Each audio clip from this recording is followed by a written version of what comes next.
Good morning, good afternoon, good evening. Now, it would be impossible for me to not start tonight's live stream without a massive thank you to Rabbit, who donated $100 super chat before the stream has even started. Now, there is a bit of a background to this, but I don't know what to say, my friend. That is incredible. I just want to say a huge thank you for that. I don't usually start the streams this way, but it's just incredible. It really is. So, hello, good afternoon, good morning. Hello, I hope you are all safe and well. Tonight is another live stream. We've got some things to talk about. We are going to talk about this. You can see it there. Let me just go to the side. There it is. The P1S. Quite the piece of kit. We're going to talk a bit about DJI 04 because we do believe it is coming. Now, just to separate off the clickbaitiness from everything else, that isn't to say there's going to be an 04 FPV system. But 04 is around the corner, and that is coming, we believe, with the DJI Air 3, I think it'll be, actually. And we're going to have to understand a bit, and there are some things we can talk about, and there are some things we can't. But we'll also talk about a bit of where this could end up. We'll talk a bit about what's been going on, because you might have seen a post from me. And we'll talk about anything else you want to talk about as well. And as always, if you have any questions, please do put them in the live chat and I will try and answer them. As the stream started with a super chat, it is a good time for me to get it in there to say, if you do want to donate, it is more than welcome, but it is not required to have your question answered. It just helps it get seen. Now, you may notice tonight there's something else a bit different. I finally got Discord working. So for those who don't know, I do have a Discord server, and let me just find the chat here. It is there. I have it. Where is it? I'm trying to look where it is. It's down there. I've put it there. I've put it there out of the way. And that is there for the people who are on my Discord server. I hope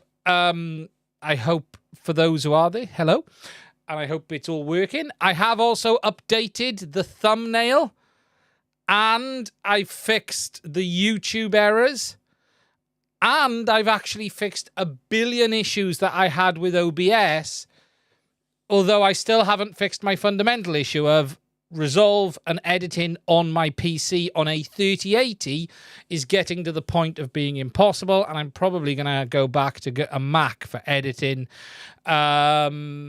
because I edited this video, which I put out earlier, which isn't a review, it's an overview of the P1S, and I did the full edit on Resolve on my PC, and then I copied it over to my M1 MacBook Pro, and genuinely, it wiped the floor with it, honestly. And look, from a computer point of view, I have a AMD 5900X with a 3080 with 32 gigs of RAM and enough SSD to sync the Titanic. Yeah, honestly, it struggles like hell with 4K on the timeline. I don't care about the export time. The export time is fine, but the timeline performance is shocking. And in my test, what you actually see is video decode peak out all of the time. I've tried a PC rebuild. I've tried turning off GPU decoding for the timeline, and it's just, yeah, I can't be bothered with proxies. I don't have time for proxy editing. This is the problem. I want to edit what I record direct. I don't want to have to wait for a proxy to be done. And what has blown me away is my M1 MacBook Pro, which is here. And honestly, right, I set this up today, put the files on an SSD, and it is like butter. Honestly, it's just like butter. And that's the 16 gig M1 Pro. So I am really tempted to go back. And the timeline performance for the same files is just night and day. And what you can really see is the big difference with the Apple video encoders and decoders. Apple have really put in horsepower around that side, and it's amazing to see. But anyway, we'll talk about that in a minute. Now, catching up on the chat. M1 Max MacBook Pro here, and it's just, yeah, H.264. Gyroflow runs over 100 frames a second. Going pro. And look, my problem is I record everything in OBS and I record it in QCP, CQP, off the top of my head, 20. I'm on 20 is the number I use. And Resolve on the PC. Just hate it. And I got Resolve Studio. Not that I've bought Resolve. Full version. Everything. And I'm at the stage of either buying a Ninja 5 and recording everything onto a Ninja 5 in ProRes, or I just go for the M1, either M1 or M2 Mac that just edits what I'm doing now like a breeze. I'm caught between two worlds. Do I change my workflow, or do I keep my workflow and just change the computer that's doing it? And what is astonishing is just how well it was handling it. The M1 was just handling it. And I am very disappointed in the performance of my 3080 with regards to this. Video decode on the 3080 peaks out in Resolve all of the time. Personally, I think there's a problem.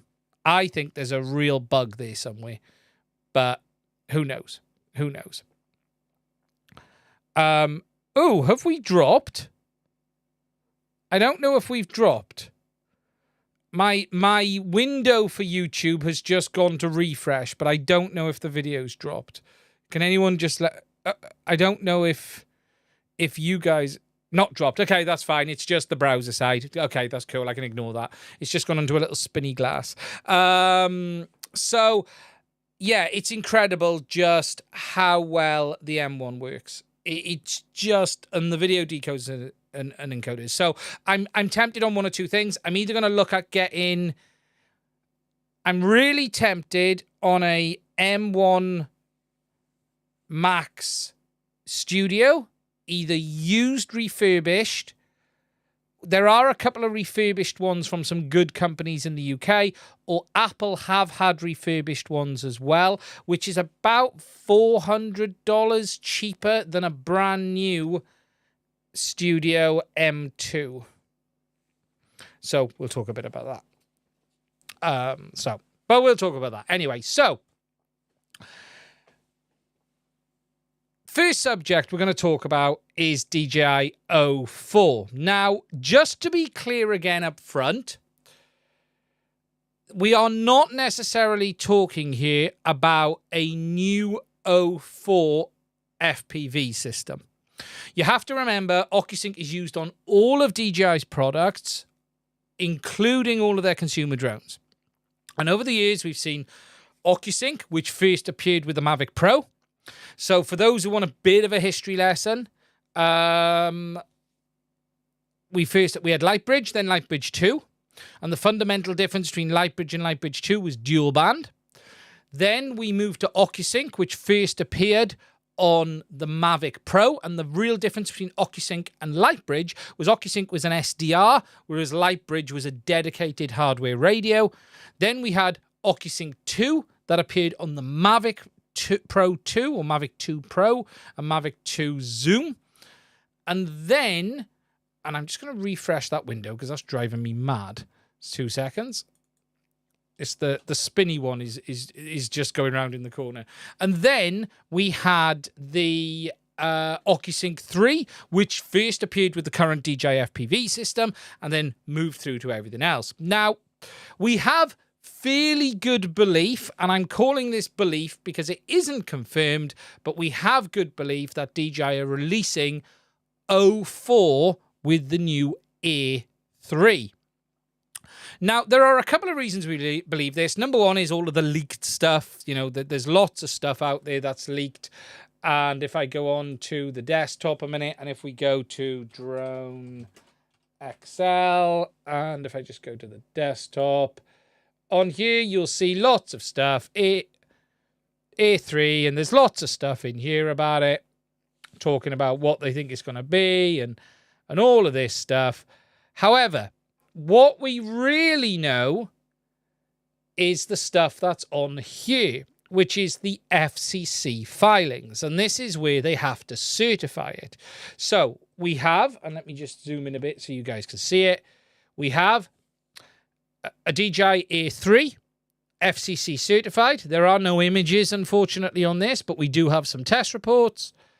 We have a DJI RCN2. That is the basic remote that they ship with their drones. And a DJI RC2. Now, what's really interesting about this, and the DJI RC is the one with the built-in screen that you can get with the likes of the Mini 3, is the fact that they're moving to a new model, because for the last probably 2 years plus, DJI haven't changed their remotes much. So, for instance, the RCN1 has been around a very, very long time. That was, I think, with the originally released with the Mini 2. And then it's been released with all of the other drones over the years, all using OcuSync 3. And then we had the DJI RC, which is the one with the built-in screen, the cheaper version of the RC Pro. But now they've announced an RC2. And the only real logic to them doing this is because there's a new radio system. That's the basics. For them to be replacing both of these will mean it's a new RF system. Now, we can actually do a bit of a look into what they've said in their RF reports. And I've had a dig through this stuff already, and there's lots of info in here. You can see the test report data. There's lots of stuff in these. You can see it tells us around the frequencies. So what we know is it's going to have Bluetooth on board. We know that. The aircraft is going to have Bluetooth, and it supports Bluetooth 5.2 low energy. That, in all likelihood, is going to be remote ID.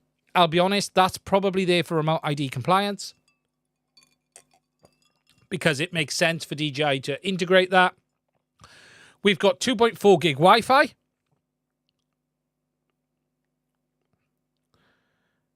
And then, beyond the Wi-Fi, 5 gig Wi-Fi. And then we've got the SDRs. Now, the SDRs is the OcuSync. We've got 1.4 megs mode, 3 megs mode, 5 megs mode, 10 megs mode, 20 megs mode, and 40 megs mode. Now, what's really interesting here is 3 and 5, because they're new, okay? In the past, in OcuSync 3, we've had 1.4, 10, 20, and 40. And just the thing to understand here, this is the carrier width. So 40 megahertz is 50 megabits a second, generally in FPV world. 20 megahertz is 25 megabits. 10 is about 14 megabits on O3. And 1.4 is the RC control link. That isn't used for video. That is just used for the RC control. Now, what's really interesting is they've added 2 new modes, 3 megs and 5 megs. And it's going to be really interesting to see the effect of them, because you're only going to have 3 and 5. I think they're going to be video modes. So to allow, again, better performance, better penetration. And then if we look at the channels that are available, so you got 33 and all of the usual numbers. And then they tell us the information for the 5 gig SDR, because remember, that's the 2.4 gig SDR. On 5 gigs, we've got the same. So you got 5.1 gigs. For those who've watched the channel, you've seen me talk about O3 going to 5.1, because it does. It absolutely will go to 5.1 gigs. And then on the 5.8, you got 1.4, 3, 5, 10, 20, 40. So this is all very, very interesting. Now, it doesn't really go into much more than this, okay? We don't really know a lot more other than the basic RF info, the RF power levels. DJI has always been OFDM. All of OcuSync has been OFDM. Always has been. They do talk a bit about the maximum RF power levels. There's nothing new here. I think it's 31 dBm. Nothing phenomenal. And again, it's EIRP. Just remember, including antenna stuff. And they go on to a lot of stuff. So the real interesting thing here is we're getting 2 new bandwidths, which we've not had before, which is 5 and 3 megahertz carrier bandwidths. I'm really intrigued of where this is going to end up. And look, do we know if there's compatibility with the existing OcuSync system? Who knows? The fact that there's new remotes would hint that maybe not. But this also hints, and in my opinion, the potential for a new chipset, because DJI have been using the same chipset on OcuSync for a very, very long time. And if we just go to repair.wiki a minute, and I'll go here, there is a full write-up of this chipset on repair.wiki. For those who don't know, I've put a lot of info up onto repair.wiki over the years. If you go under drones, and if we go to DJI, the OcuSync P1 chipset, and we talk about the chipset that DJI uses in their system. Now, they actually use 2 chipsets. They use one called the P1, the Pigeon, and they use one called the S1, the Sparrow. And the difference between the 2 is one of them is basically just the RF baseband chipset, and the other one is the RF baseband with a SoC on.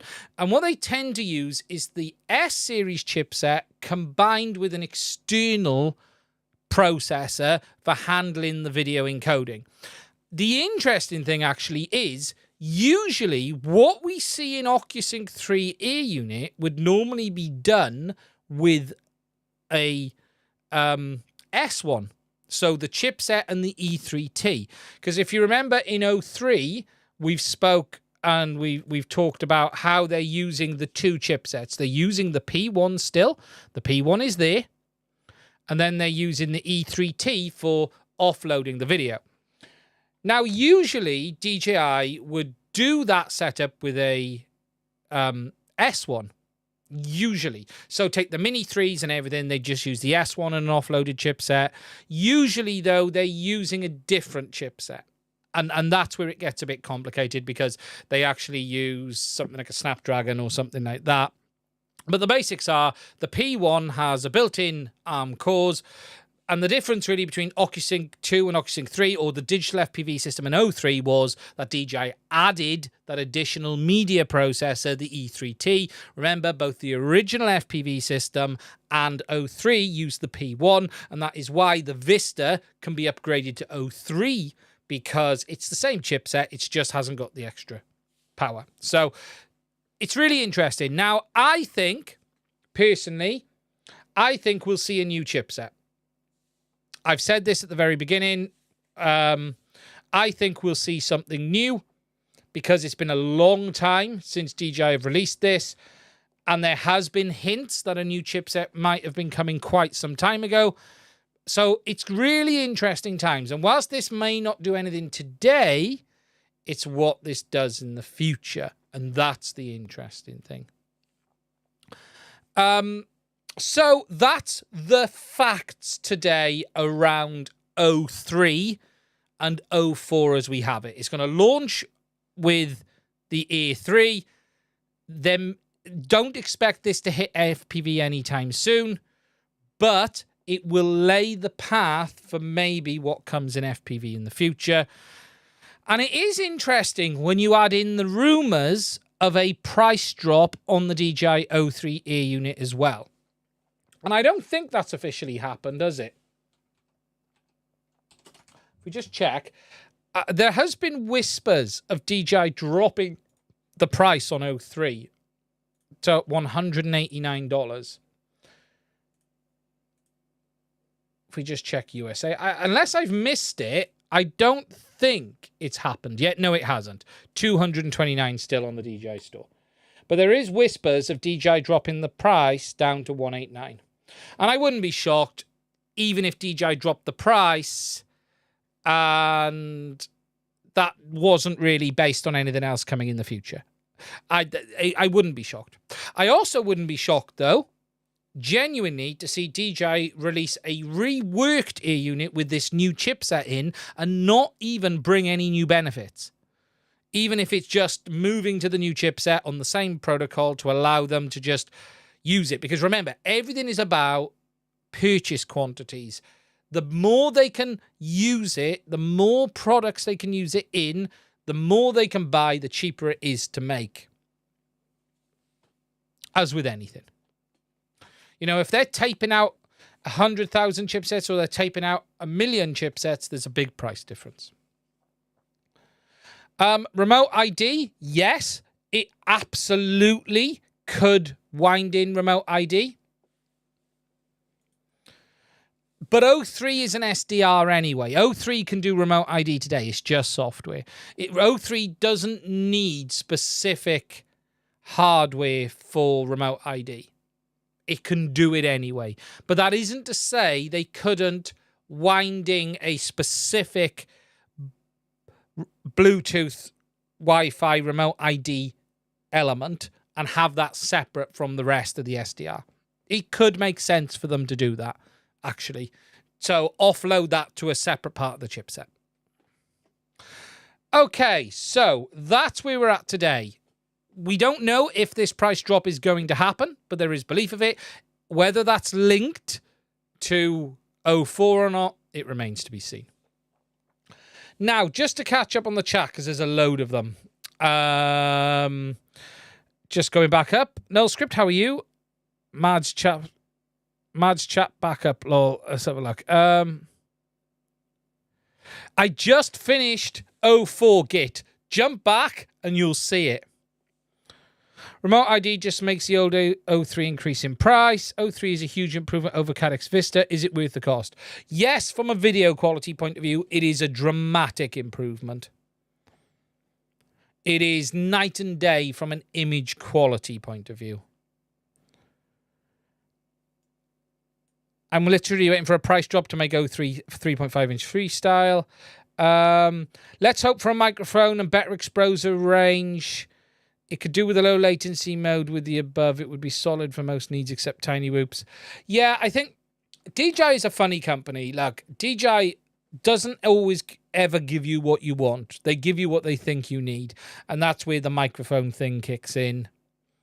What DJI would have done with the audio is polled 100 people and 80 of them said, no, I don't use audio. And that's why they've pulled it out. Just catch back up. Will the goggles 2 be compatible with the new Air? Yeah, that's a very interesting question. Technically, if there's a new chipset and it's a new 04, then no. And what worries me is the fact that they're reworking those remote controllers. That is a concern.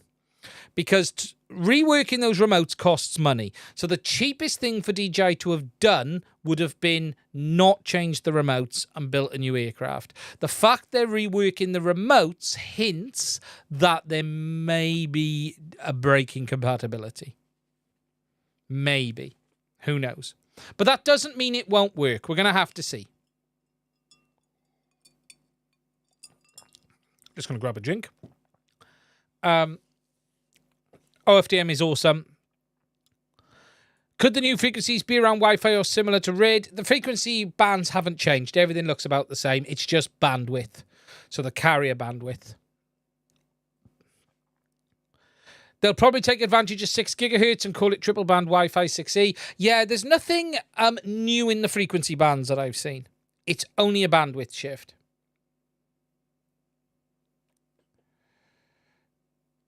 I hope they improve the cooling with 04. Yeah, she does get hot. Okay, scrolling down. I mean, if we were to replace the action cam with 03, why no audio?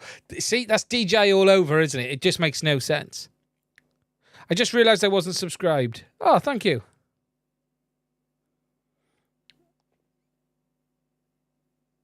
And DJI is a float and shoot company. Yeah.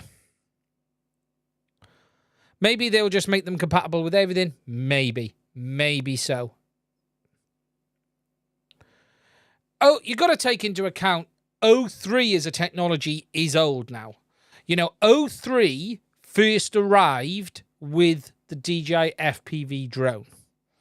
Just remember how old O3 is as a tech. So O3 was first launched on the DJI FPV drone. Then it was launched on the Mavic 3.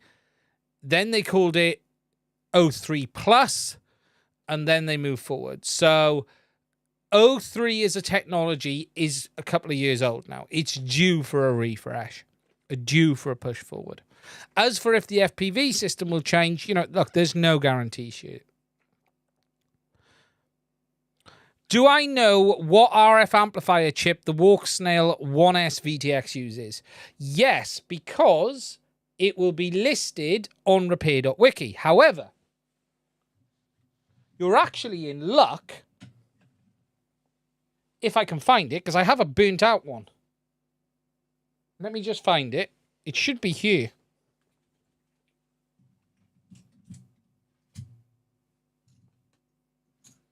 One second. I actually have one here somewhere. But the question is where I've put it.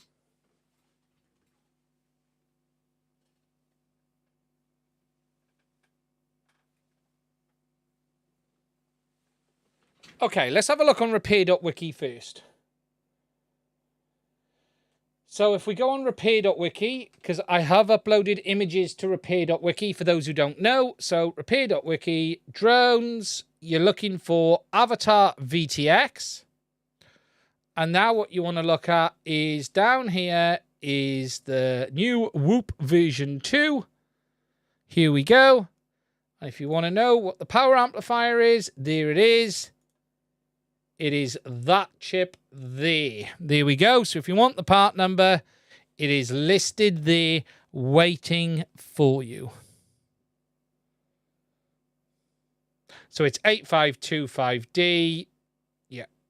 It'll probably be a Skyworks part. Probably be a Skyworks part.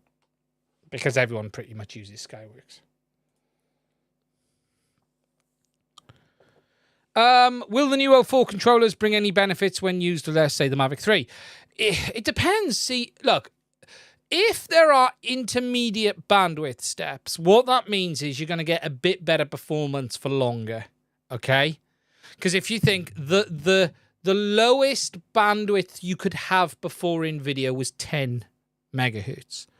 So now if they include a 5 megahertz, that's going to give a bit more range, a bit more penetration. But if the drone can't use that, you're not going to get the benefits. So that would only be on the Air 3 with the remote. If the Air 3 remote, say these new remotes could work with the older drones, I don't see you having any benefits. That's probably the simplest way to say it. Where does DJI 3 Enterprise fit into this? It's the same hardware. It's more encryption. So the O3 Enterprise is still based off the P1 chipset, but it's more encryption. Remember, encryption adds latency, therefore it's going to take longer. So it's more of an encrypted link compared to the other versions, but it's the same fundamental RF baseband. So they still even use the P1 chipset.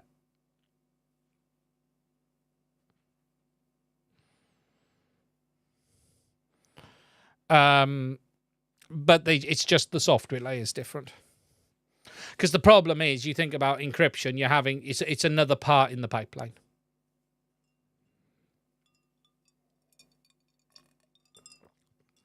And how that encryption looks is more hardware and software, a combination of the two. It's AES 256 off the top of my head. Okay, so before we move forward, I'm just going to check on the Discord chat because it has been working tonight. Be right back to get myself a drink. My drink is making someone... I wonder how much O4 will cost. O4 to include IMAX and surround sound. Yeah, definitely. At least the same as O3 today. Yeah, the interesting thing will be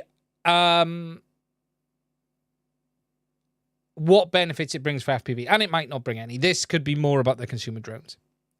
I am intrigued what they feel they need in O3 that they haven't, sorry, O4 that they haven't got in O3. That is something I am intrigued about.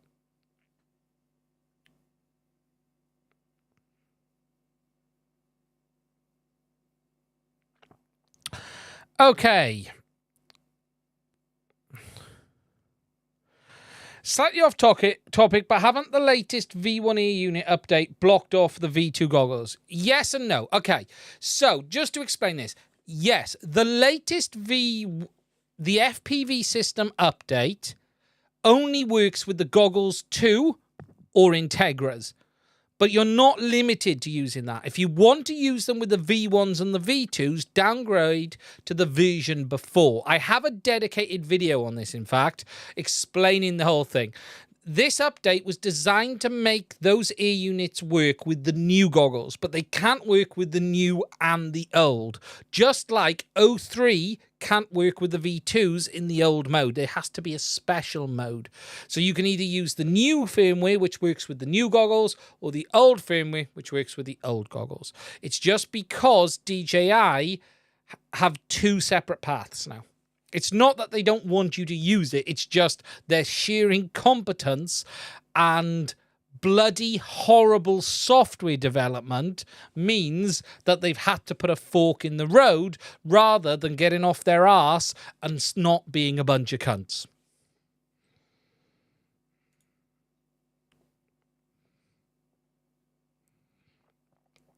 Git has the O4. Yes, that's now been covered. Go back to the start and jump forward. Thanks, Dave, for the super chat. Thanks, $5. What's up, FPV? Thank you, my friend. That's amazing. Is it true that the Vista has a 30-kilometer threshold with the goggles too? Yes. O3, 23.4, Vista, 30. Don't read into this any more than more DJI incompetence. It's DJI incompetence. It isn't because they want you to fly further. It isn't because they feel that the Vista can do more. It's sheer, someone typed a number in the box, that'll do. And you have to take into account, they're not typing a range limit, they're typing a timing limit to get the systems working.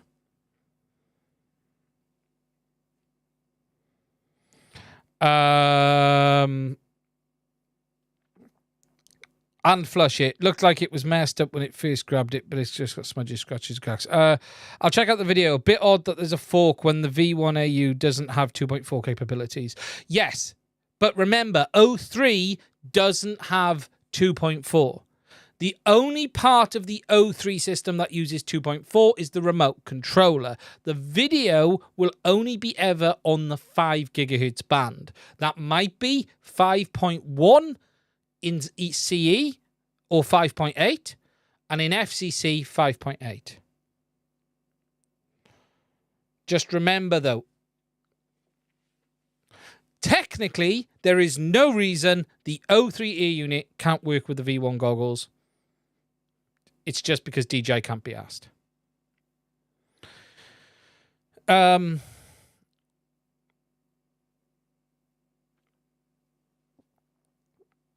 Just scrolling down. Phantom crashes hard and he says he's never broken O3 camera. Yeah, they're pretty good, but a lot of people have.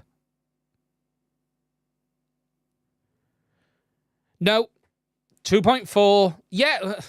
Video never goes to 2.4. What we don't fully know is what goes. There is still data on 5 gigs, even when RC goes down to 2.4. The goggles control does appear to go down there, but it doesn't say it's in all down there. We just don't know fully.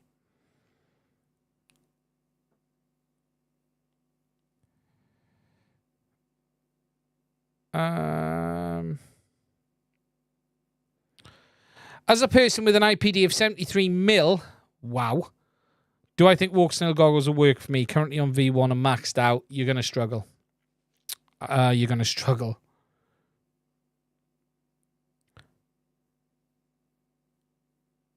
I have heard, Smags FPV, I have heard that Flywoo are going to make a lens, or will have a lens released very, very soon. I have heard a whisper Flywoo are going to be doing it.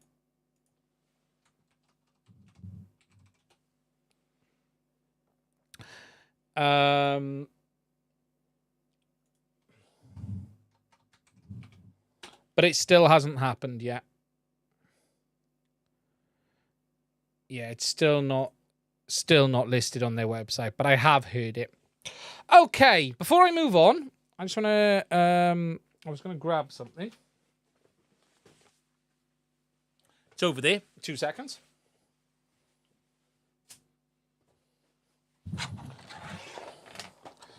Move that there. Before I move on, I'm going to talk quickly just about this week's mailbag, because there are some things actually that I want to talk about, and I have put videos up on these this week. Now, the first thing, I'm going to go to the overhead, is this. If you haven't seen, there's a review of this coming tomorrow on the channel, the Sky RC B6 Neo. If you don't know what this is, it's a small 200-watt LiPo charger.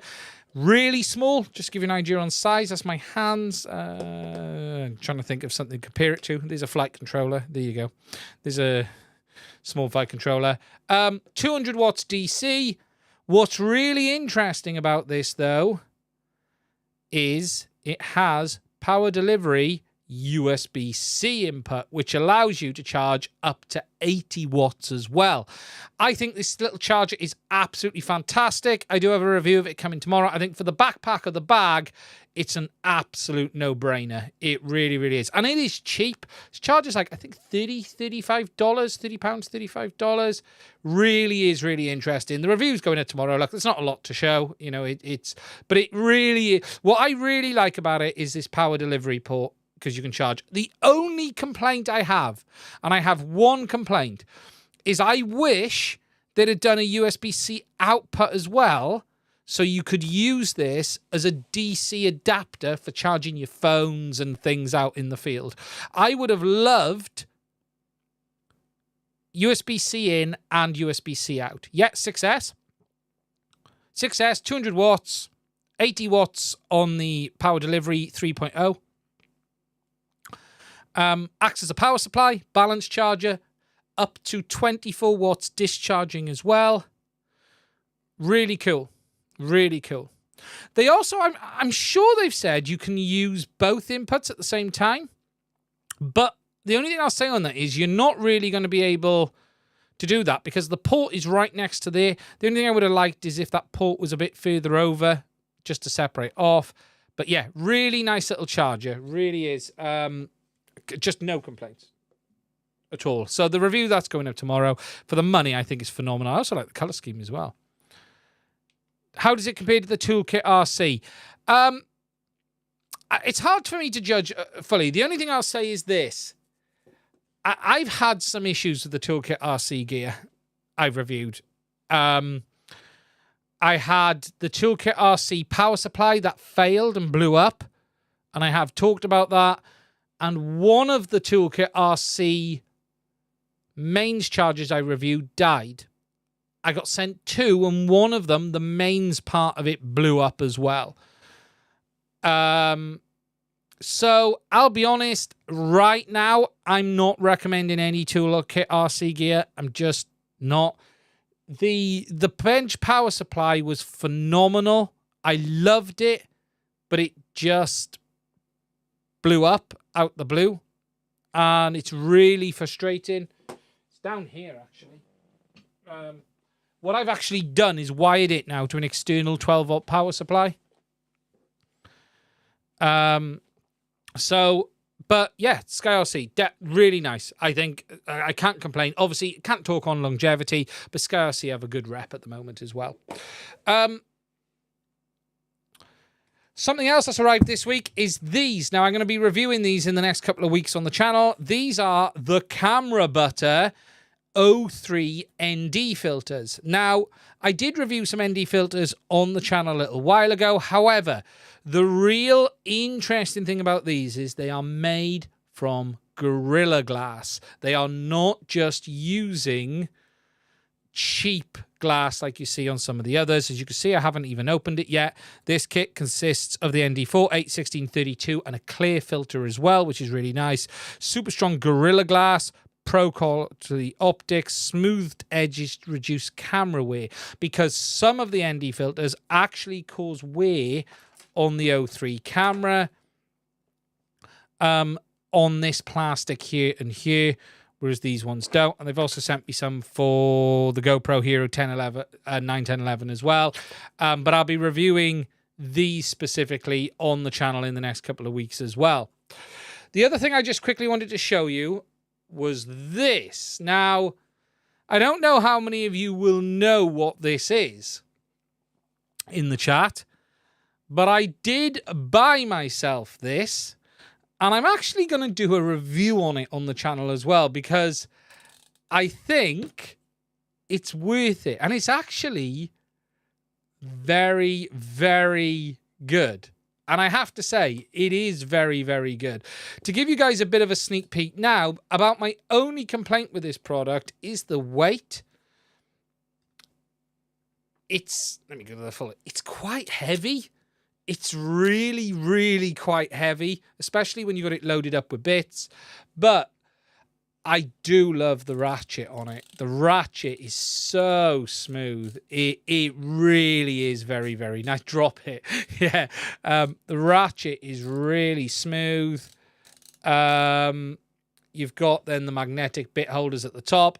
I did have to order in extra bits because, look, the bits you get with this are no good for FPV. One or two of them might do you. But I have to say, I actually really like it. I've been using it a lot on the channel over the last few weeks. I've actually done a couple of builds with it. I've done, I built the printer with it as well. But yeah, I did buy myself an LTT screwdriver. But before I tell you about this, I need to give you a message from my sponsor. Yeah, so as Expander just said, but yeah, I think it's really, I really like it, but it is heavy.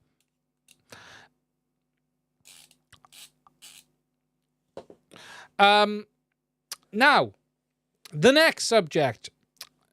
We're going to talk very quickly about this. Now, for those who haven't seen, I have put a video out about it on the channel. It is the P1S.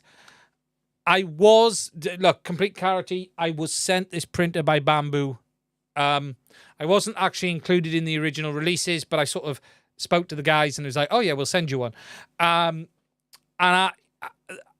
I'm really impressed with this. And for those who've seen the video, I'm not going to go over too much now. If you don't know what the P1S is, it's the P1P, but with plastic side, glass top, front door. It's now got a couple of other things as well.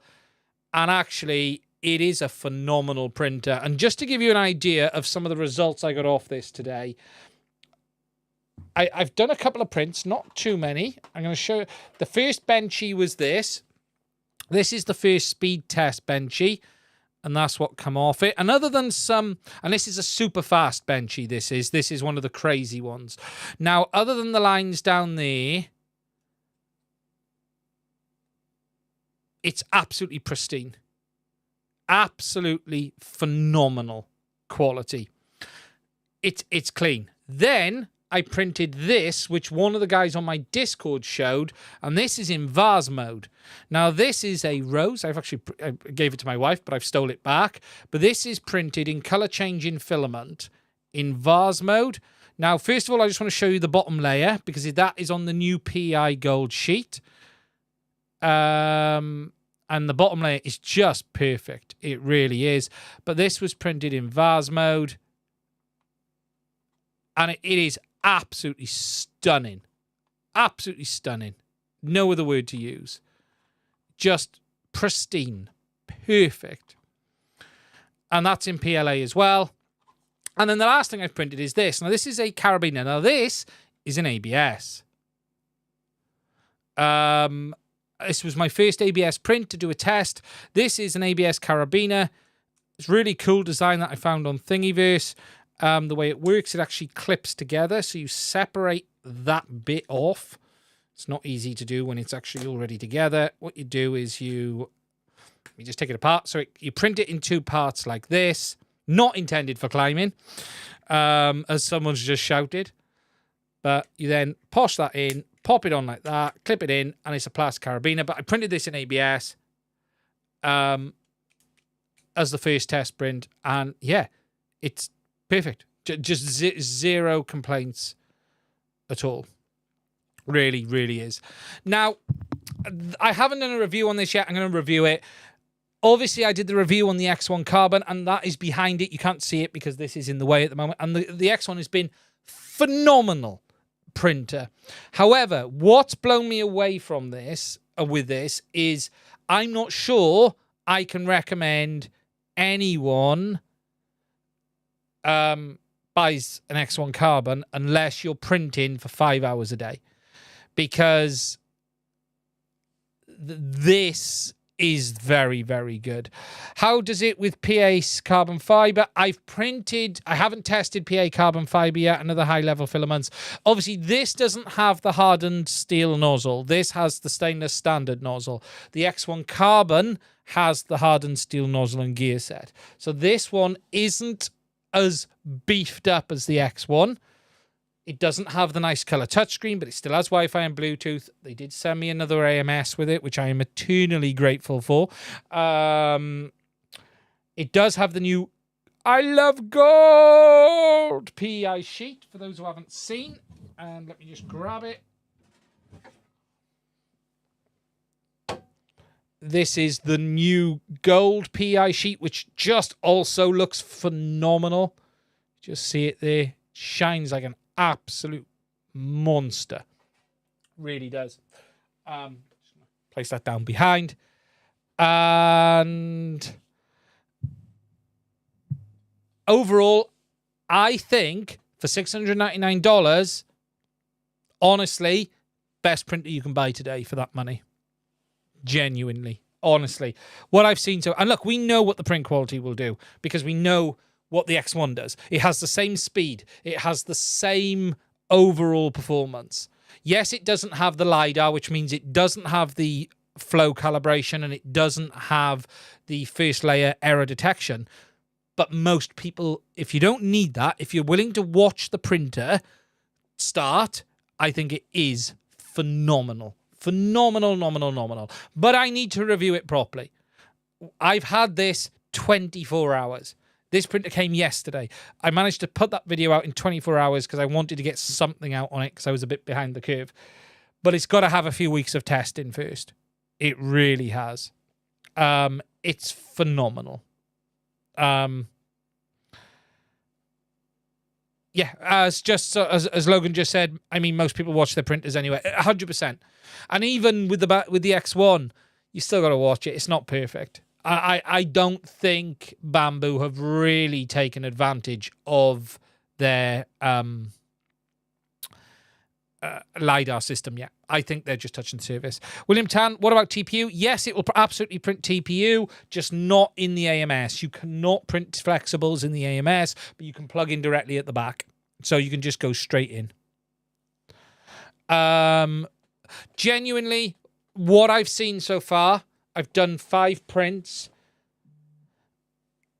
Out the box, it sets up in like 15, 20 minutes.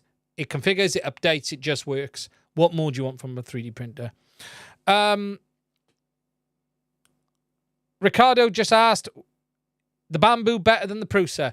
It's really, I think, look, this is weird territory. It's very hard to say something is better. Out the box, the Bambu, this is by far great value. Because what is a fully built Mark IV now? I don't know what the cost is. I think it's $1,000, isn't it?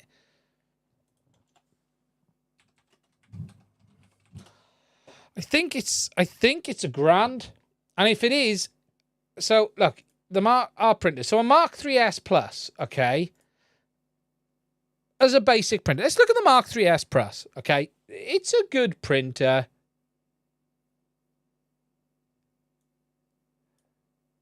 So out the box, let's just have a look. Is this pre-built? Is this Yeah, so the pre-built Mark 3S is £874. I'll be honest, what's it in dollars? Let's just change it to United States just so I can see. What's the price in? Oh God, I don't know that. 870. I think, genuinely, the Bambu's better value. Now, the Bambu will be better out the box and it'll work quicker. Now, there is no question the Mark III, because I've got a Mark III Plus over there, mine is there, is a phenomenal printer. It is the first printer I said was an appliance. I've had many 3D printers, and my Mark III, when I got it, was the Mark III S. No, Mark III, and then I upgraded it to S, then I upgraded it to S Plus. My Mark III was the first, what I call, turn-on-and-go printer. But it isn't perfect. It still will bite you at times. This takes it to the next level. And genuinely, whilst the Prusa is more upgradable, okay?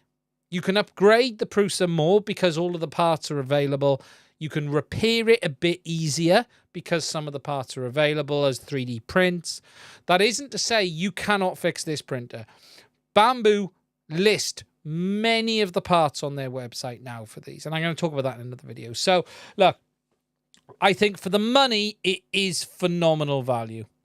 Honestly, I think God help the other printer manufacturers if they keep doing stuff like this. But what this is the DJI of 3D printing, but in a good way. Absolutely. Turnkey, just works, good value. It's as simple as that. It really is as simple as that. P1S or P1P in the end. I would go for the P1S because it's $100 more. The P1P is $100 less. And what you're getting for that $100 is sides, lid, door, and sides, lid, door, anything else? I'm trying to think. Yeah, sides, lid, door. I think it's worth that money.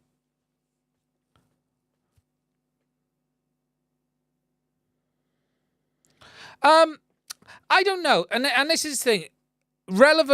The relevant cost is the long-term cost. Yeah, and that's, look, I think, right, you don't have to upgrade the Prusa, just like you won't have to upgrade this. So the question is, what the Prusa gives, if we look at what upgrades I can have on the Prusa today. For starters, my Mark III, I had to replace all the rods and bearings because they failed quite early. I then did the other upgrade, which was like $100. So I'm spending $100 here and there. The question is how much you want to keep spending to upgrade. And someone said something really interesting. Someone said to me about, you know, just buy a Voron. Sorry, not Voron. Voron. Just build a Voron. If you look at the price difference, right, on a Voron, and I did this earlier to have a look at the kits, right? If we look at a Voron, it's like $1,400 for a Voron kit. So the Voron's just a different money territory. You can get 2 of these printers for that money. 2 of these printers for that money. So, and no one else has an multi-material AMS unit like this yet still. So, and look, I'm not saying they're perfect, but look, I am blown away with it. I think it's a phenomenal piece of kit. And so far it just works. Volvo, not Voron. I had a Prusa until I discovered the Artillery Sidewinder X1. So you cannot, the Sidewinder is a really good printer. I got a Sidewinder X2 I reviewed. It is a very good. P1S is amazing value. Yeah, I genuinely think it is. And look, yeah, if you think about this, I've had my Mark 3S now 3 years, and I've done basic upgrades. The cost about 04, the version 4, is, it's not worth it. It's like the kit is like £200-300. VKTR. I've talked about it already. You need to go back on the stream.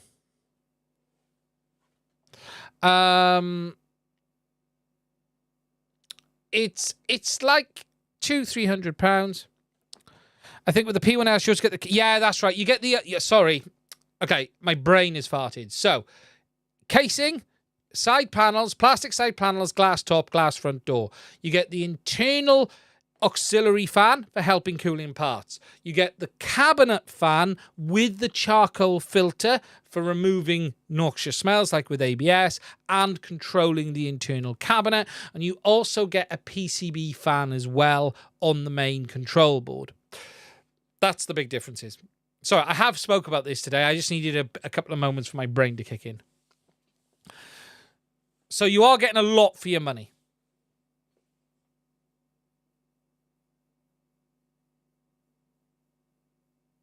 Yeah, you'll have to scroll back on the video to get to the 04. CAD-wise, I use 123 Design, believe it or not.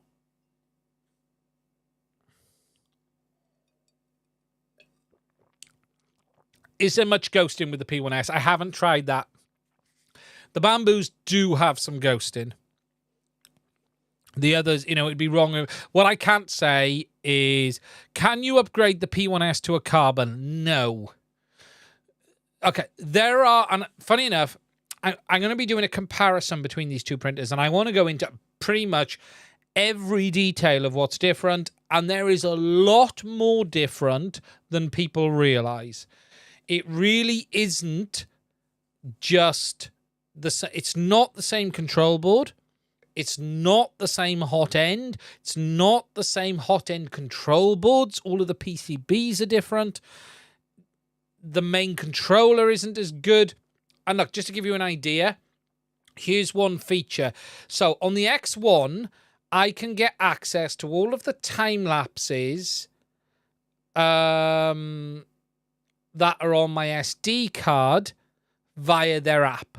So I can not only watch in real time, you can go back and look at the files and download them onto your phone. You can't do that on the P1S or the P1P. It doesn't have the same level of online connectivity. There are lots of little changes. It isn't as hard-wearing built printer, but that isn't to say you're going to wear through it. And this is where it gets hard. It's a bit like having... It's a bit like Ford going, right, we've made this new version of a pickup, but we've made everything 30% stronger. But if you never broke all of that stuff in the first place, then what's the point of everything being 30% stronger? And it's that territory. If you're someone that's using a print farm, probably the X1 is the better buy. But then again, I do know Ken Dobo has a print farm, and Ken Dobo's been printing tons on the P1Ps and not had a problem. So again, it's what is the expected longevity? How long do we expect parts to last? How much are you using it?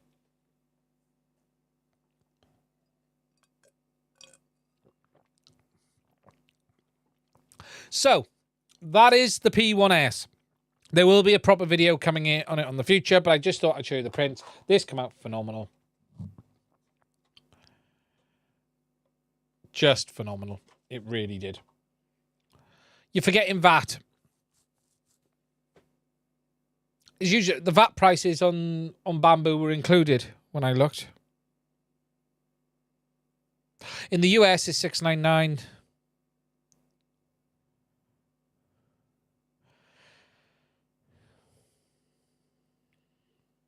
Have I done much with SLA? No.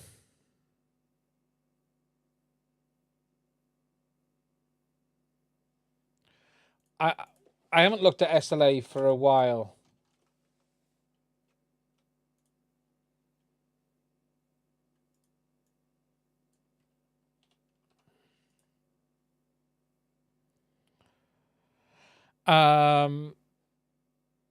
It's probably the future.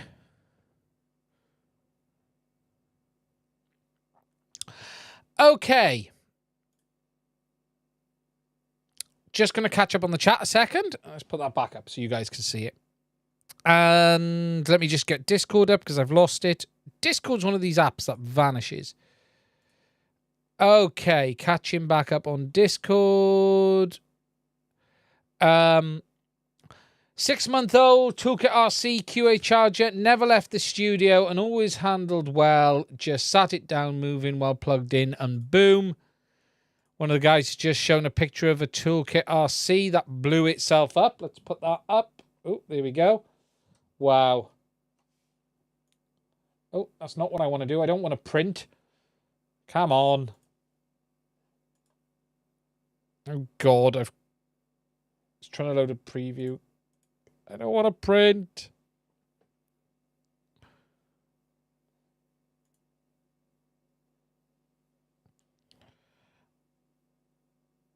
Oh, God. What's crashed?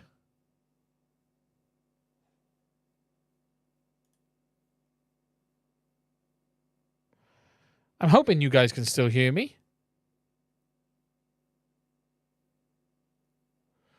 At the moment, everything is froze. Although I can change OBS. So OBS is working. Right, finally. I'm back. Right, let's go back to that.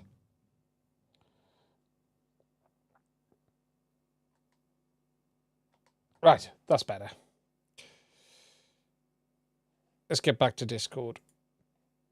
Open in browser. There we go. Bring that one here. There you can see it.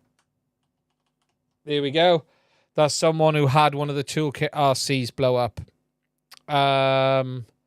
Just setting it down. Yeah, I've had a few of the Toolkit RC chargers let go. It's really frustrating. It really, really is.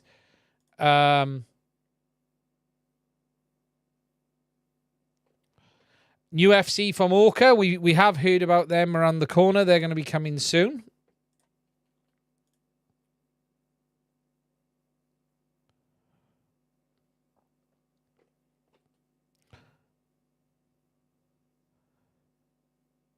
So cool. Okay, catching back up on the YouTube chat.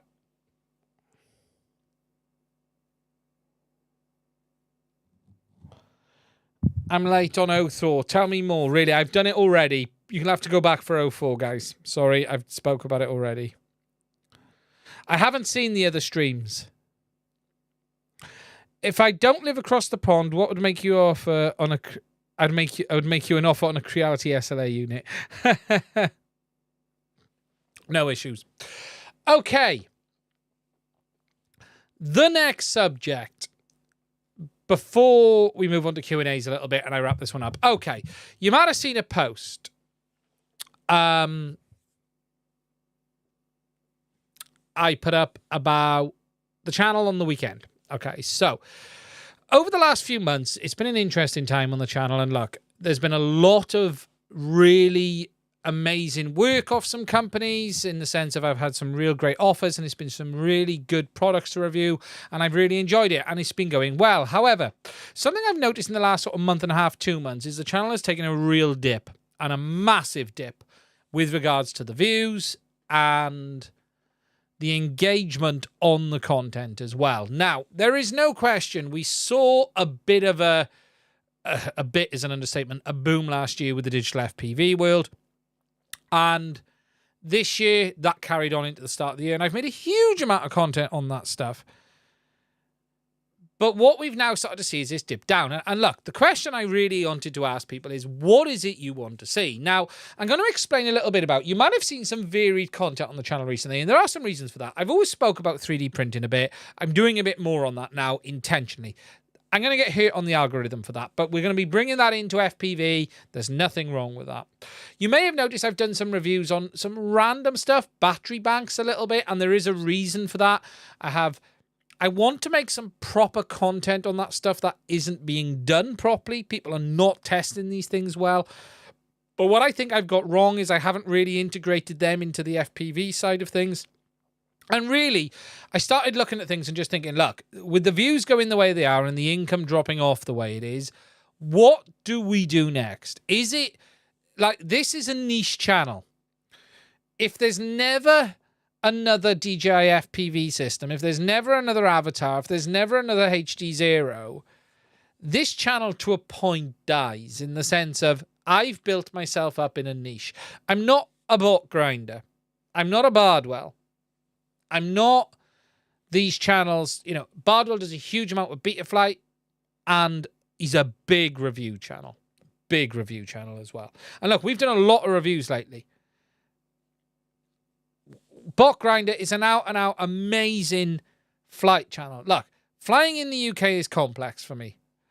There are issues with me posting lots of flight footage, just like there is any other UK creator. There is a reason when you used to watch Andy RC, he was predominantly flying around the same field. If you look at Lee's footage on P1S 360, look, for FPV, people are seeing footage of people flying around bandos and abandoned power stations and climbing fences and doing all of this stuff, right? Look, you can't do that here. If I post a video in some of the flying that some of these guys do here, I'm going to get a knock on the door.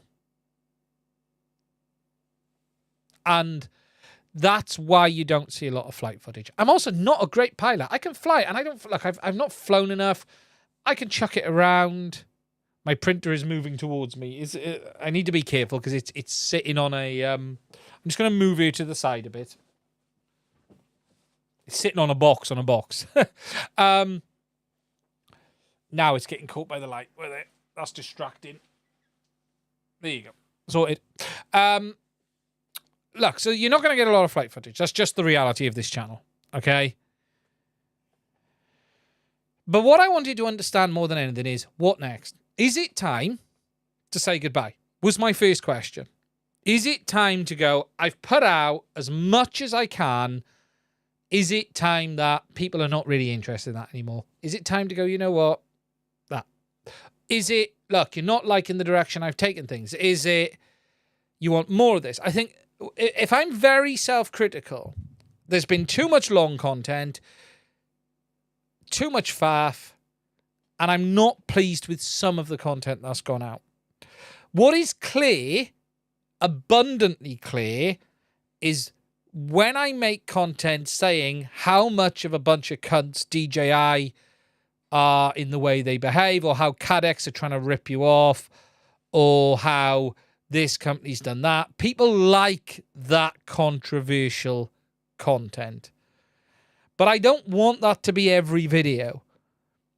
There's no question calling DJI a bunch of twats gets great views. And they give us a million reasons to do it. Let's be realistic.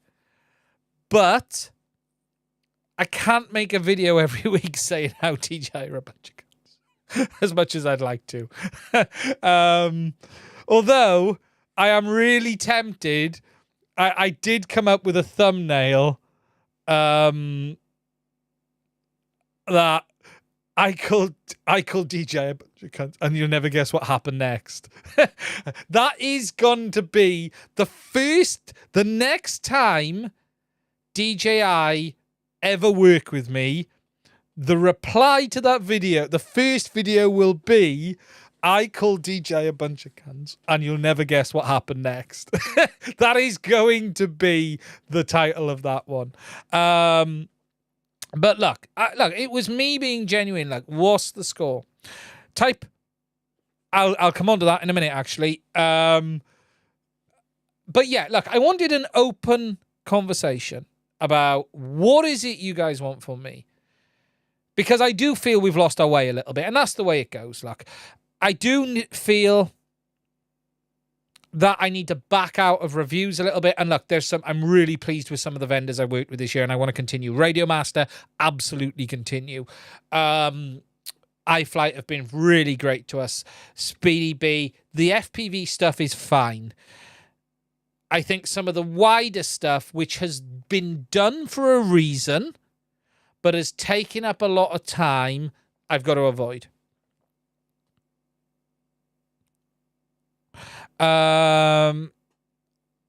But really, I wanted to understand, because the views have been shocking. And what really got me thinking is when I looked at...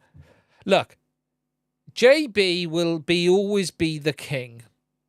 Okay? JB will always be the one that drives huge views. So if I put a video out that gets 2,000 views and JB puts a video out that gets 10,000 views on the same subject, or 30,000 views on the same subject, that's how it is. That's normal. When I start to notice is when other channels of smaller size or similar size are getting much higher views. And that's when I start going, you know what, I've got like 1,000, 1,500 views on this, and they're at like 10. And I'm like, why? That's weird. And look, the thumbnail thing is a big problem. I've really got to up the thumbnail game. I'm sorry. It's the reality. Yeah,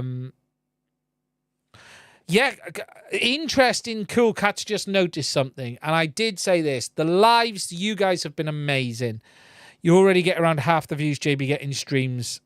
And there's a bunch of crossover. Why not to have a product poll and interest in products made by manufacturers? Yeah, it's... Wolf, save your own goals, running behind crowd, hit the web and move in focus. Save your own goals rather than running behind. Yeah, and it's just really... I wanted to understand. So look, I'm not sitting here going, I want to stop. I don't. But there is a point where I also have to be open and honest and go, do people still want to see a fat, bald guy in a garage talking crap, saying how DJI annoys everyone?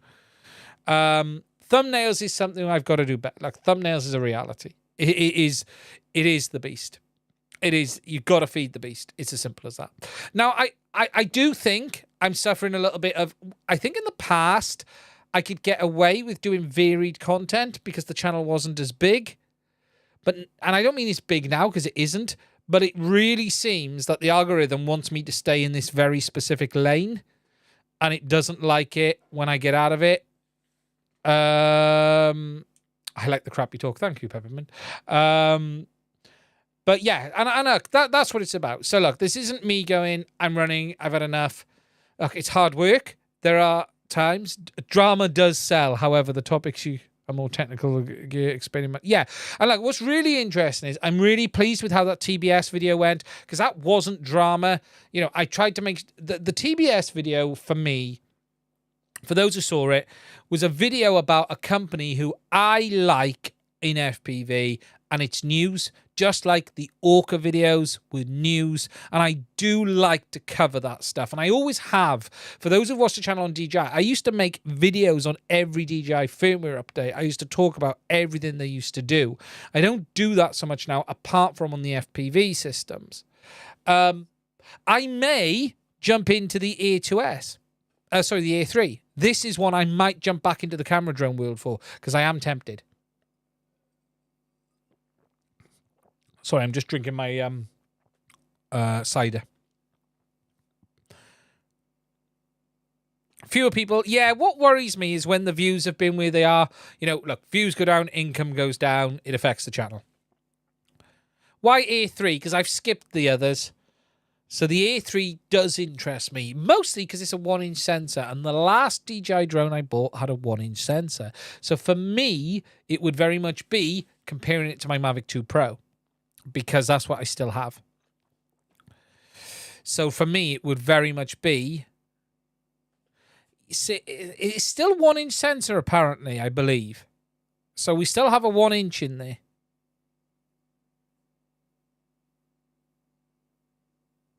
Are they losing the 1-inch? I haven't seen the spec confirmed. Haven't looked too close.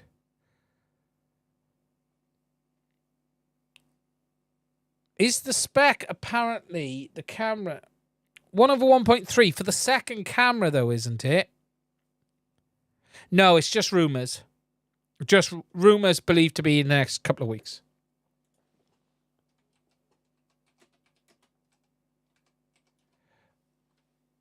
Let me just have a look at the A3 spec. And remember, everything is still rumors. The annoying thing is the FCC stuff doesn't...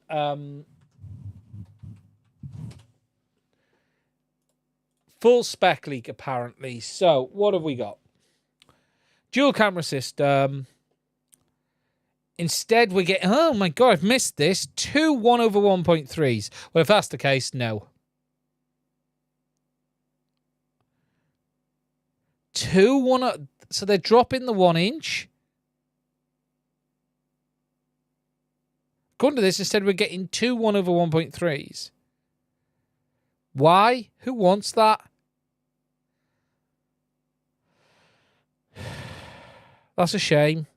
That's a real shame.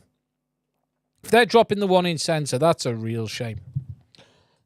We'll come on to that radio in a minute, the T20. I'm going to do that. We'll finish up the stream on that one. So the channel. Yeah, so it was a genuine question of what people thought. I don't have plans to run away, but I did want to ask the question. Now, I want to say a thank you to everyone who's fed back. I have found it a bit tough the last couple of months, I'll be honest with it. You're seeing the stuff and you're thinking, people don't watch it. You don't want to make a video no one's watching. That's just not nice. I'll be honest. You know, look, I was really lucky. There was a point where every video was pushing 10 to 30k views. I'm lucky now if I'm getting 3k views on a video. Some of the performance is shocking. Absolute shit show shocking. But some of the other ones, not so much. What I'm really pleased about, though, is the performance of the live streams. We've been getting like 130, 40s, 184 people here today. Please, 180. Please make sure you are giving a like as well for the algorithm, please. And look, you know, genuine question. Actually, one of the things was, do I just pivot into live streams? I don't mean turn into a streamer. You're not going to see me on Twitch with a cap backwards and trying to sell you some of my drinks. But I did think, do I pivot more to doing live streams? And perhaps, here's an interesting question, do I live review? So some of the reviews I do I do it live instead of pre-recorded? You know, put the product here and go, here, look, this has come in, let's unbox it, let's talk about it, let's look at it. It's a hard thing to do because you've got to time it right, and it's when you do that. But I did think about that too. You know, it's how we do things differently. Yeah, Chris. No. I'll talk about Chris is going into the lab. Look, there's no point. I know Chris. Chris is a good guy. We talk now and again. He's a friend. Chris is going into this full lab approach.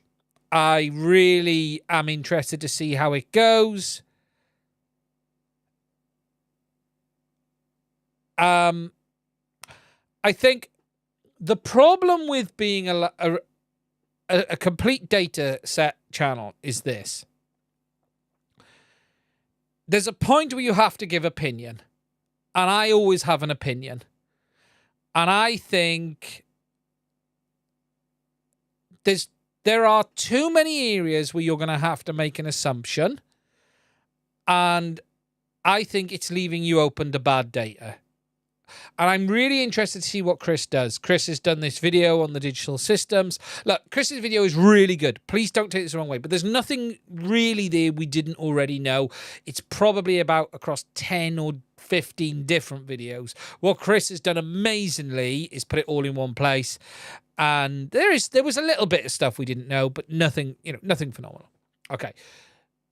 But there's also a lot of assumptions in some of it. So, okay, when you come to the whys, so here's a question. Why does DJI allow 30 kilometers on the air unit in Vista with the O3 firmware and only 23.4 kilometers on O3? That, in my opinion, based on all of the years of knowing DJI, is just incompetence, laziness, just happened to be the number they put in the box. I don't believe for 1 minute anything is done like on the lower power level to stop it working further. Because if you take this, one of Chris's points was he felt that they'd reduced the power level on the Vista compared to what it was before, so it didn't outperform 03. Yet, DJI have given it a longer range. So those two contradict themselves. So when you're going into this lab testing world, you're in a position where there's a point where you have to start making opinions, and that's where things get grey and murky. I know Chris is he's doing an amazing job on the videos with the motors. For those who didn't see, I really enjoyed his motor video where he rewound it. It's great content. I'm not sure how many people are really interested in that, but it's really great content. The RF testing was nice to see all in one place. I'm really interested in his battery testing. For those who are on my Discord, you will know we spoke about the battery testing. I literally planned out my full plan to create a full battery testing rig and share that with you all. But Chris has decided to do it. I think we were like on parallel paths of looking at it, and there's no point. I'm just not going to do it.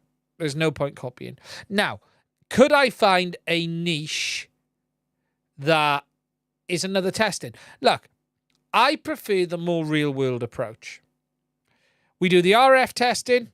If Chris wants to get a Spectrum, that's brilliant. I welcome more people doing that, the better. If people want to do that stuff, that's great. But I can't make videos every week with a spectrum analyzer and RF testing. We do that stuff, it goes out, and then it's waiting for a change. So if you look at last year, we did HDZero, DJI 03, and Avatar HD. All that content's out there. How the RF works, how the baseband, how you see the different carriers, the RF power levels, the differences on power settings, the channel differences, how it behaves between the two systems, how you can watch 03 jump around Avatar. All of this stuff is already out there. I can't make a video on that every week. So what you get on that is that content's made, done and out, and then it all goes back. If you remember when DJI released that firmware for the 03 on the original E units, I had 24 hours to put a video out on that to make sure that you guys got the info you needed, and we did it. And we will continue to do that. I don't, though, really want to turn into a complete lab. I feel where I do things well right now is I do a lot of in-depth testing in the background and then give you the outcome. What I'm not sure is I want to spend half an hour showing you all of that testing. So, for instance, one of the things I've done a lot of in the power videos for the power stations, they're over there. I'm pointing at them. They're over there. You can't see that, but I can. Is I've done all of the testing in the background. So we've had them on the Spectrum, the oscilloscope checking the inverter is true sine wave. It is able to continue to be within mains voltage spec, peak to peak, at maximum load output. We tested the load of the batteries. We tested the USB outputs. What I'm not doing is sitting here showing you all of those tests. What I'm doing is going, I've done all of this, and here is the results. And that's the way I want to do things. I think if I go down the road of like, here's 20 minutes of me showing you how we tested this, I don't feel that's for me. What I am super interested, though, is watching what Chris does with his lab, because Chris is really getting into that. And that's great. If Chris builds up, right, this complete lab, we do all this testing, we'll have all this data, everyone benefits. That's fantastic. That's really, really good. That's the world Chris is. He's a very analytical guy, and, he's gone full time now, basically, I believe. And yeah, and if I look at, if I think of Mark Spatz and those guys, those heavy technical channels. You hate power stations. They're also very handy. That's why I've done a few. Yeah, but they're handy. Facts are facts. Yeah, but there's always interpretation.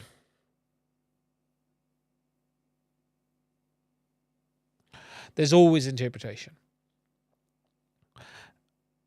I don't know. I think Chris is aiming at some point to go full-time, I think. Not full-time YouTube, but I think he's moving towards, with his frames and everything, I think Chris is moving closer and closer to, over time. I know he works less and less and more in the FPV world and stuff. I think Chris is moving more towards that world.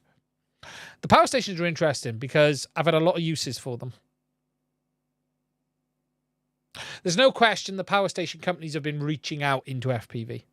I can't complain at any of the ones I've sent. They've all worked really well. I can't complain. They all do exactly what they've been said. EcoFlow are a thing company. Found them very difficult to deal with. Not sure I would again. Bluetti, I've been really pleased with.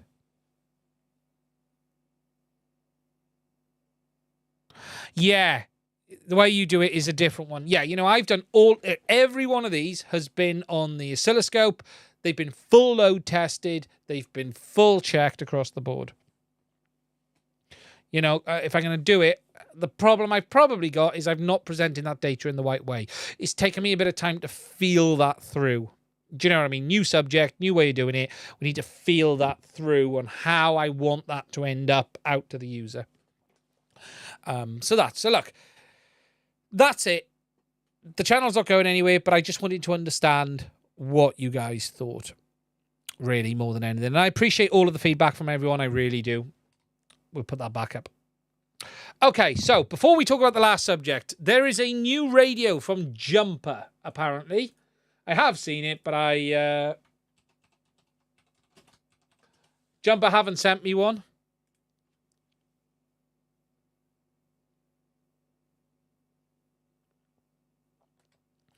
I'm just going to have a swig of my drink.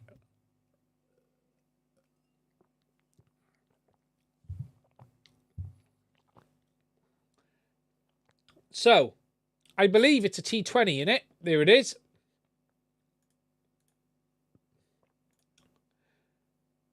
Let's just have a look.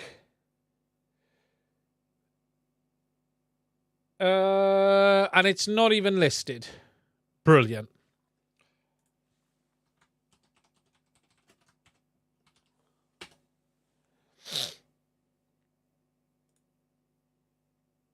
Okay.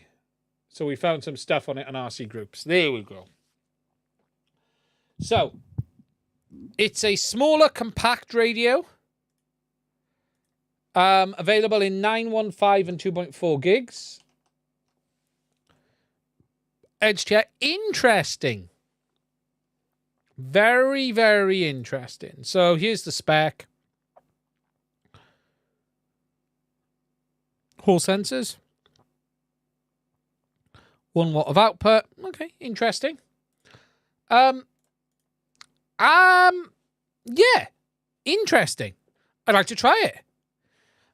I'm not sure what the downsides are, the plus sides. I've got to feel it. It's shorter than a Boxer looking at it. So if we just zoom in, it seems to be a shorter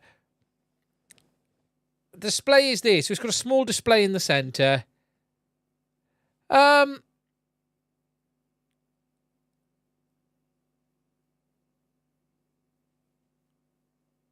It's a Boxer, stands to reason since Radio Master. I think it's smaller though, isn't it? It's a shorter radio from the look of it.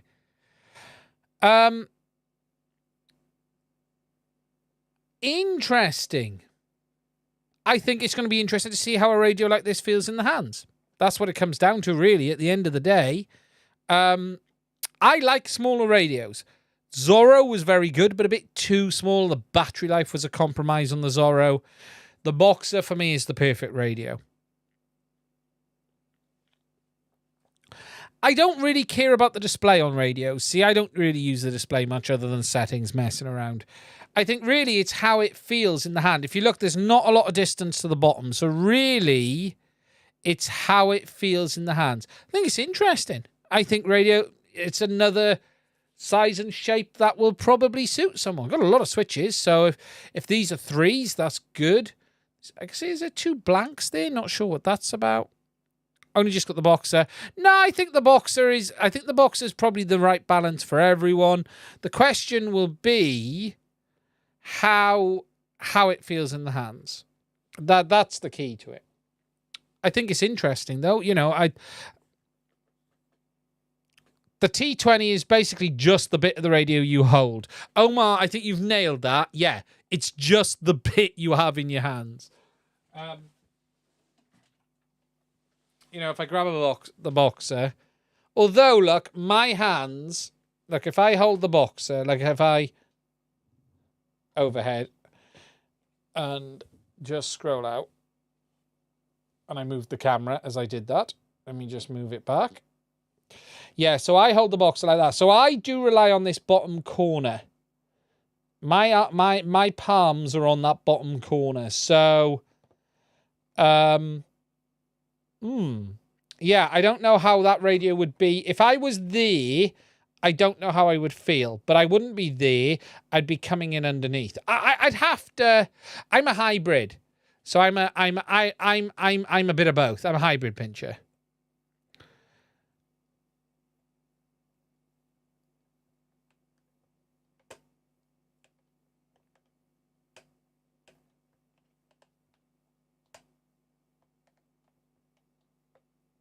Overall, though, feels good. Can't complain.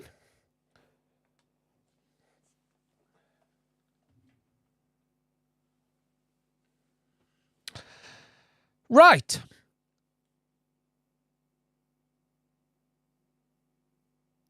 I'm going to wrap this one up. I want to say thank you to everyone who has spent some time with us tonight. A huge, huge thank you for the super chats. Again, Rabbit donated 100 at the top, but there's a few others I have missed, actually. Sorry, I need to catch up on these before we go. Quad City Bay Area, $2. I heard 250G is risk of being rules in the future. Potentially. Very, very potential. Giovanni, €5. Super informative as always, on point. Thanks. Oh, thank you for that. I do appreciate it. Like you better than JB. Thank you for that, CB Runner. I can't get in the middle of stuff like that.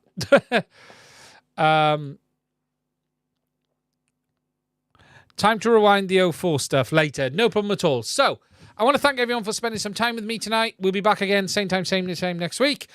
There will be a review coming of that charger tomorrow. It's good. No reason not to buy it. There's also, before you go, there is also a mod video coming on these goggles of how to get better airflow for the anti-fogging. Not for everyone, but I cut them open, cut some bits out, and do an improvement, and that'll be shared in the next week as well. There might be a couple of videos you don't want to watch come in, but don't worry about them. That's it from me. Stay safe. Thank you to everyone for the super chat. If you're not a member of the Discord, please give us a like. Please join the Discord. Don't forget Patreon. Stay safe. I'll speak to you soon. Now I'll go try and end the stream. Later.